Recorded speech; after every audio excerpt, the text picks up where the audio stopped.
Hello, ladies and gentlemen, and welcome back to another episode of A Midwest Conversation.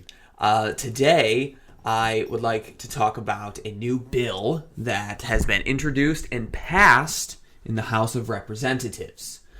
Before I do that, I do want to remind everybody that I am on Substack, midwestconversation.substack.com.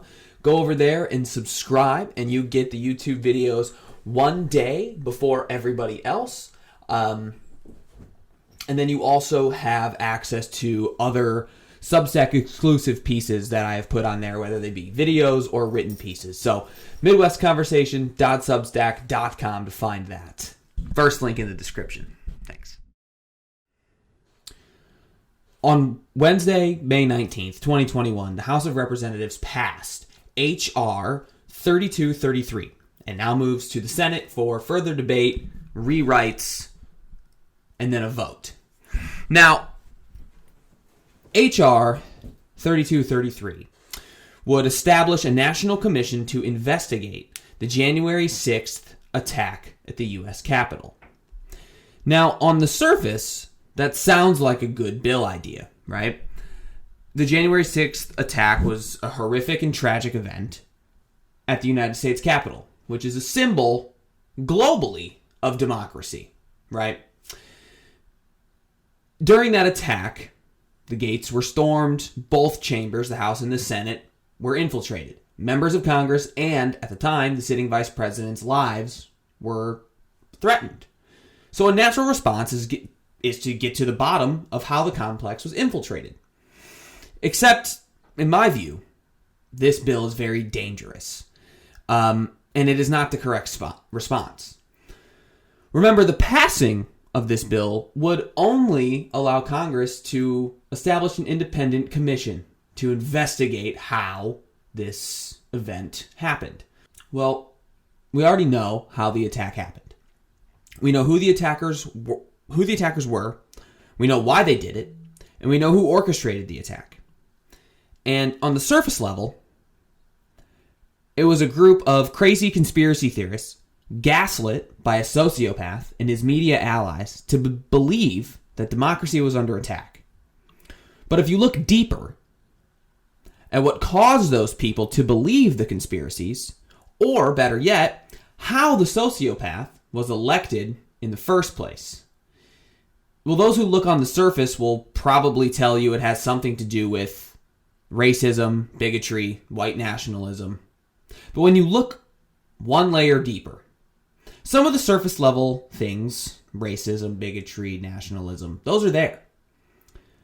But more so, the cause of the January 6th attack was bad trade policy, rising costs compared to stagnating wages, the offshoring of millions of jobs, and an overall distrust of the very institution that was attacked. This bill is being called a 9/11 style investigative commission. What we need to do now is we need to take a step back and think about what that means and look at what came out of the last actual 9/11 commission. We were lied into war in two countries under two different administrations. And in 2013, thanks to Edward Snowden, it was revealed that the United States government was spying illegally on not just the entire free world, but American citizens that had done nothing wrong. This bill is that situation all over again. Except this time, it's targeted specifically domestically and at Americans. All of the events on January 6th could easily have been avoided if members of Congress had acted sooner. Not just Congress, but members of the government in general. If they would have acted sooner. All the planning for the attack was done in the open, in public, online groups, and in person, rather. The complete failure by the federal government to not properly secure the Capitol building should not result in more big government overreach into Americans' lives. All the feds needed to do was have 10, 20 more Capitol police officers there at the time, and a vast majority of the violence most likely would have been diverted away. from the actual Capitol building, right? If there was more security at that day, at that time on the grounds, we probably wouldn't have seen as many, if not any people be able to get inside the Capitol building in the first place. Why do we need to create an entire commission into figuring out why this happened? We know why it happened, right? Let me be abundantly clear. On January 6th, those people who attacked the Capitol and they got inside and they attacked police officers and they tried to storm the Senate chamber during the counting of the Electoral College votes, every single one of those people who either succeeded or tried to get in should be 100% held to the full extent of the law, right? That's without question. But this bill is a complete overreaction. It's creating a domestic spying regime, if you will. And the reason I say that is because the bill is so vague. There are no rules or policies to what the commission can and can't do. The bill gives the commission the ability to subpoena and hire outside contracts for who knows what. Literally who knows what. There is no discretion in the bill as to what can be subpoenaed, what can't be subpoenaed, and who can be considered to be an outside contract. Here's a paragraph under the section titled Purposes. This is straight out of the bill. Quote, to investigate and report to the President and Congress on its findings, conclusions, recommendations for corrective measures that may include changes in law, policy, procedures, rules, or regulations that could be taken to prevent further acts of targeted violence and domestic terrorism, including to prevent domestic terrorist attacks against American democratic institutions, improve security posture of the United States Capitol complex, while preserving accessibility of the Capitol complex for all Americans, and strengthen the security and resilience of the nation and American democratic institutions against domestic terrorism. That doesn't mean anything. That's just a big paragraph with a lot of words that don't mean a thing. Essentially, it's saying, okay, Congress, you're going to get to create a commission that's going to be able to investigate Americans. Have fun. That's it. The only good thing about it is the committee is composed of a group of people that are bipartisanly selected. So what that means is one member will be appointed jointly by the Speaker of the House and the Majority Leader of the Senate. So right now, the Speaker of the House is a Democrat and so is the Majority Leader. One member of the committee shall be jointly appointed. I'm reading from the bill, by the way. One member of the committee will be appointed jointly by the Minority Leader of the House and the Minority Leader of the Senate. The Minority Leader of the House is a Republican, and so is the Minority Leader of the Senate. 2 members shall be appointed by the Speaker of the House, and 2 members shall be appointed by the Majority Leader of the House. Speaker is a Democrat, Minority Leader is a Republican. And 2 members of the House shall be appointed by the Majority Leader of the Senate, and 2 members shall be appointed by the Minority Leader of the Senate. So basically what that means is everyone who's appointed to this committee, the people who choose the committee members are split evenly between Republicans and Democrats. So it's as independent and fair as you can get in today's standards.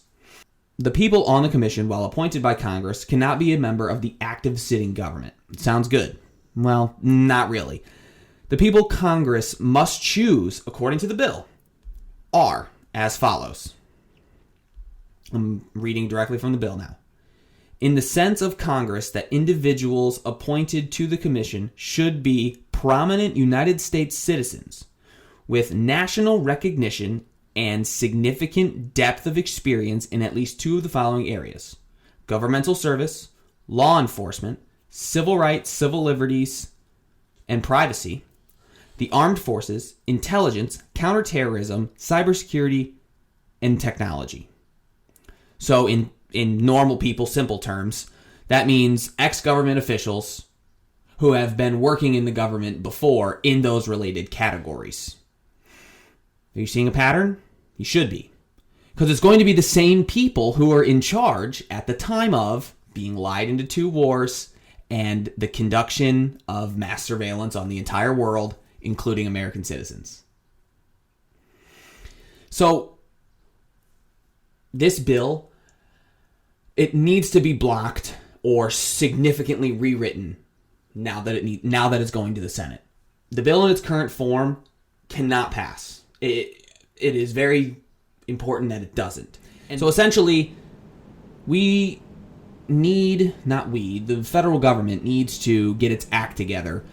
This bill is, in my view, a reaction to their failure, because in the events leading up to January 6th, everybody knew that something was going to go down. Okay, there were mass protests, right? Donald Trump was out on his own, he still had his Twitter account. So he was out spewing nonsense. Newsmax, Fox at the time, One American News Network, everybody who was ideologically aligned behind Donald Trump was saying the same thing, gaslighting the diehard supporters. And the diehard supporters, the QAnon wing of the party, everybody was open about their plans to try and stop the Electoral College from being voted on. So everybody knew that something was going to happen, but the federal government was too ignorant or too on their high horse to think that anything bad could happen. And what happens? Something terrible, because they weren't prepared for it. But they have the resources to be prepared for this kind of thing. And if they would have just implemented those resources, I wouldn't be making this video right now, because there probably wouldn't have been an insurrection. But instead, they fucked around, they screwed up, and so now they have to do damage control. And when the federal government does damage control, it is 9 times out of 10 the worst overstep, 0 to 1 million damage control possible, i.e. this bill.